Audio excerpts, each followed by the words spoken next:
नांदुरा तालुक्यात शनिवारी रात्री पावसानं थैमान घातलं। यामुळे पुरात वाहून एक युवक दगावला असून आज त्याचा मृतदेह आढळून आलाय, तर दुसरीकडे 20 जनावरं मृत्युमुखी पडले। नांदुरा तालुक्यात शनिवारी रात्रभर पावसानं धुमाकूळ घातला।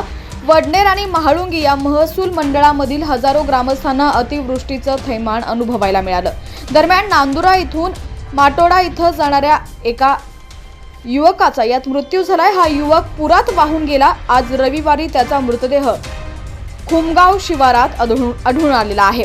तर दुसरीकडे नांदुरा तालुक्यातील लोणवाडी महाळुंगी इथं रात्री झालेल्या अतिवृष्टीमुळे गाई, म्हशी आणि बैल अशी लहान मोठी 20 ते 25 जनावरं दगावलेली आहेत। शेतात पूर्ण पाणी साचलंय। शेतकऱ्यांचं मोठं नुकसान झालंय। शासनानं पंचनामे करून शेतकऱ्यांना आर्थिक मदत करावी अशी मागणी देखील होत आहे। पावसाच्या बातम्या सर्वात आधी पाहण्यासाठी HPN मराठी न्यूज चॅनलला सबस्क्राइब करा आणि बेल आयकॉनवर क्लिक करून नोटिफिकेशन्स मिळवा।